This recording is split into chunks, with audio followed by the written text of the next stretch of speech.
Hey cuties, I'm Lanikia and you're watching What Happened on the Soaps. This is the Bold and the Beautiful edition. The Bold and the Beautiful edition. All right, let's get right into it. On a scale of 1 to 10, you know what? I'm gonna give it a 7.5. No, I'm gonna give it an 8 because of the reveal at the end.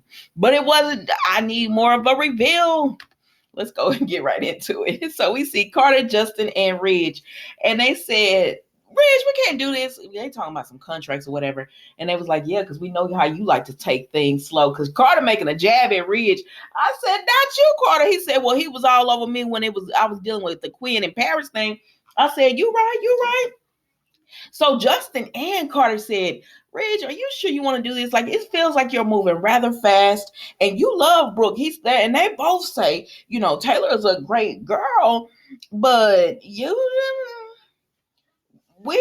don't feel about her. You're still in love with Brooke.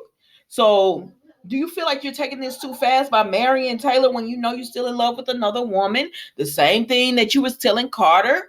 And he says, no, guys, come on. I don't want to talk about this. And they said, we know, but we want to make sure that you're making the right decisions. So are you sure? And Brooke said, I want to know the same thing because she comes in around this time. And so when she comes in, Bridge says, give us a moment. And so they leave. Bye, Justin.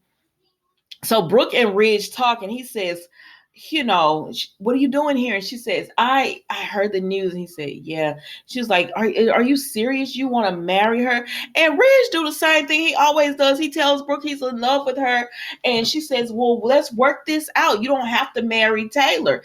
And, he's just like, no, we can't work this out. I want you to be truthful. But Ridge, this girl don't know what she's trying to be truthful about. We've been telling you this. She does not know, sir. And he said, well, that's too bad if she doesn't know I'm marrying Taylor. And she was like, please don't do this. And he was like, I want you to be happy. I said, Brooke, now, you're not my favorite person, but I don't want to see this for you. Stop begging this man. Stop begging this man to be with you to understand. He got the annulment from you, which you told him. He married another woman he's marrying another woman 2 days after he got the annulment from you. Let this man be. Leave him alone. He had this already in the works. I don't care if he's telling you I still love you. Tell him, love does not do this. Love doesn't treat people this way. But you can't tell me that you love me and then marry another woman. That is not love. But anyways, Brooke still want to be with him. And I know you're going to take him back when the secret comes out. I know you're going to take him back, but I wish that you wouldn't. I wish that you wouldn't take him back and you just let Taylor know you're second best. And it still is some in here, ma'am. And you'll always be second best when it comes to me. But I don't want him. You can have him. And leave this man alone. But you're not. You're going to go right back with him. And I don't know. It's your destiny. So be miserable in your destiny because Ridge never believes anything when it comes to you. He always is willing to believe the worst instead of getting to the root of things because that's what he should have done. But anyways, let's move on because Ridge leaves her right where she stands in that conference room, that design room. So then we see Katie. I've already given it to you, Mila. Here. Then we see Katie as well as Carter. And he is just as confused. He's telling Katie he's supposed to be getting married and Brooke is here. She said, oh my gosh. He said, please tell me that y'all told Brooke about it. She said, what does it matter? He said, because I don't want to be the one that break that kind of news. And she said, Carter, what is going on with Ridge? He said, I don't know. He's icing me out. He's not telling me a thing about what's going on in his head. So I don't know. I don't know why he's trying to marry Taylor so fast, why he's doing all this with Brooke. I have no idea. She said, well, we need to find out. And he was like, I'm sorry. She said, no, Ridge is the one that need to be sorry because he's the one that's doing this to my sister and all that good stuff. So then we move on because that's the end of them. So then we move on to Thomas and Douglas. And Douglas is in that room and Thomas come in. Aren't you getting ready, bud? It's a family dinner celebration. He's like, I don't want to go to that. Thomas is B. If I'm not feeling it, I'm not feeling it. I'm not about to get the dress for it. And so then, not Thomas, Douglas is me. So then Thomas tries to persuade Douglas, this is for the best for the family. This will be good. I know this is grown up problems. No. You're not going to sit here and tell this little boy, well, this is grown up problems. You don't want to understand. This little boy understands, and he understands that your psycho butt needs to be in a mental institute because that's crazy what you've done. He understands that much. He knows that you're not right. And the fact that you're okay and you're willing to go along with this, he knows that's not right. And the fact that you're telling him to lie about it is not right. And I am fearful for little Douglas if he tells in front of Thomas. Well, baby, Lil Douglas took the cake later on. But anyways, he finally convinces him to get ready and come on down. So then we see Donna and Eric talking, and he said, I can't believe this is happening. And she said, me either, honey bear, but I can't stand around here and watch it. So I'm going to go over to Brooks, just give her moral support. And he says, I completely understand, but you coming home tonight, right? And she said, yeah, I'm going to be home tonight. And he said, okay, cool. But she said, I'm not coming to that wedding, Mila. I've already put it in there. She said, I'm not coming to that wedding. I can't do it. And he understands. Who wants to see their sister heartbroken and a man you divorced another marriage with my sister 2 days later, you marrying the woman, they took the husband from her. She don't want to see that. And so she's going to leave. So she's getting ready to go. And Taylor comes in as a pretty dress. Finn comes in and Steffi comes in. And so Taylor says, congratulations. I mean, Donna says, I'm about to go, but congratulations. And Taylor was like, she could have stayed. I mean, now Taylor, you my girl, but don't do that.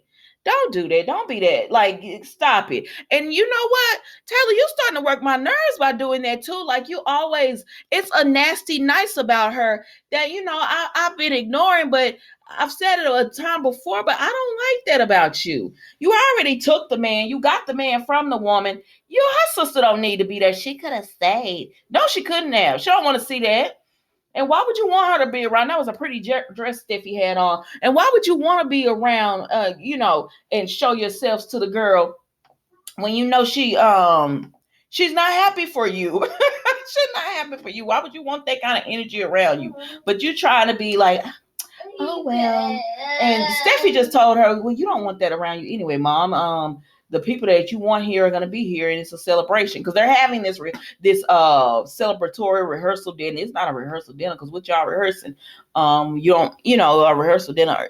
I guess they haven't rehearsed anything, so it's just a celebratory dinner that they're having for them getting married. Next tomorrow. Eric is having it. Anyways, because Rich had told Brooke about it as well, that he had to leave. And she said, because he said Dad is having some kind of thing. And she said, a rehearsal dinner. And he was like, yeah. I said, you don't even want to tell the woman what your daddy having for you. But go on with this. He didn't even want to tell Brooke that Eric was having that for him, but yet you want to marry Taylor. Okay. So anyways, then we move right along to going back to them. And so Donna finally leaves. She leaves or whatever. So once Donna leaves, Douglas and Thomas comes downstairs, right? So Douglas and Thomas comes downstairs, and they're all, they're also excited about everything that's going on. So then we go back to Forrester Creation, and Brooke is still in the office, and Katie and Donna come in, and they were like, oh, Ridge is gone. And she said, yes. And they said, what happened? And she said, he told me he loved me like he always does. But then he said he couldn't be with me. And she said, and I just don't understand why. And they were like, what is it? What is it that's stopping him from wanting to be with you? And she said, I don't know. But that's what he told me. And so that's all she can go on, is that he don't want to be with her. And so once he says that, she's just like, okay, let's see. So once he says that, she's just like, I just wish.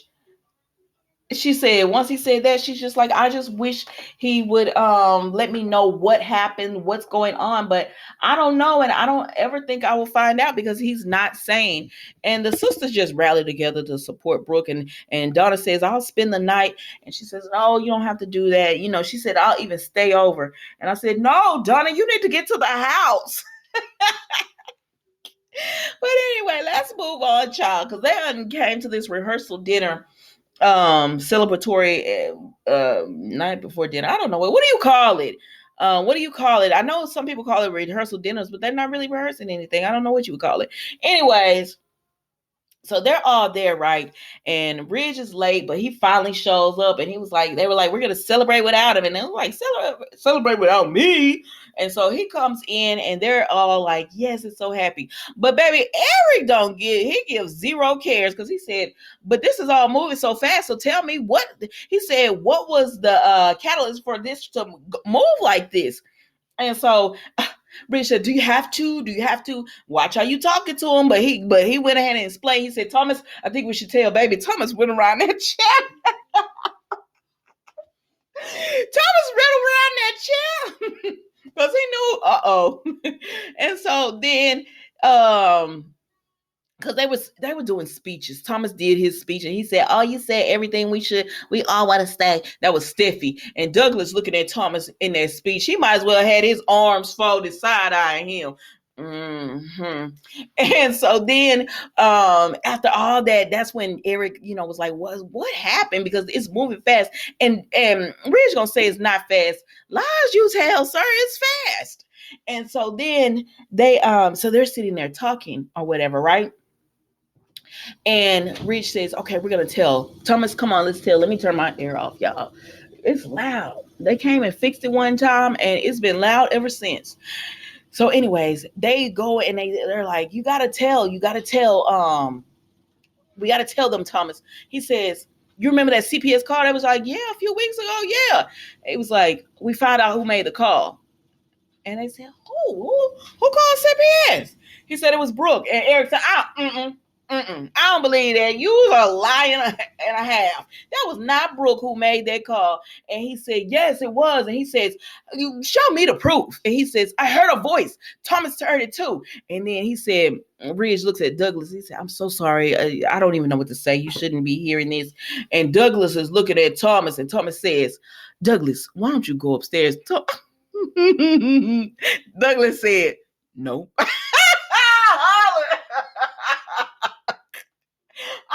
Because Douglas don't have no respect for Thomas, baby. He told him no. I said, if you Douglas gonna run you raggedy with this secret. Douglas gonna run you raggedy with this secret. Because baby, I wish we would have as a child told our parents or grandparents, no, I'm not gonna do something you said.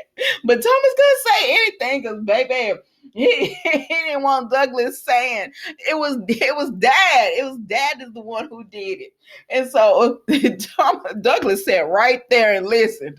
And so they were like, oh my gosh, I can't believe it was Brooke. Are you sure? And he said, yes, I heard her voice. I heard her. And I said, now Taylor, let this be known that he know that's why he ran to you. That's why he said, I want to run to you. That's why he said, I want to run to you, because he mad at Brooke. And you said that this is the first time that he's ever come to me just to be with me. Not because Brooke made him upset. Well, now you know Brooke made him upset. What you gonna do? I know you still gonna marry him, girl, because you want this man. And if you like it, I love it, because you know you my girl. So if you want him, and this is how you want him, go ahead and have him. But I'm telling you, this is not going to be a happy ending for you. And I hate that for you, girl. I really do. But then again, it might, because Brooke might say, I don't want him. No, Brooke not going to say that. Brooke is not going to say that, Nikki. You know she's going to want the man. Listen, when it all comes out, if it comes out this week, I'm gonna go live instead of just doing like a review like this. I'm just gonna go live with my review, and so we can talk in the comments. And I'll put the phone number up if you want to dial in and do like just call in with your thoughts as well. Anyways, guys, that was the Bold and the Beautiful today. It was a pretty good episode. Maybe I talked myself into it being a good episode, but look, Douglas has been giving it lately. He has been giving it to these episodes because, baby, he is running Thomas and telling him, you're not right for what you're doing, but okay. Don't forget to like, comment, and subscribe to the channel, and I will see you tomorrow for an all-new episode of What Happened on the Soaps, the Bold and the Beautiful edition. Thank you so much for watching. Goodbye.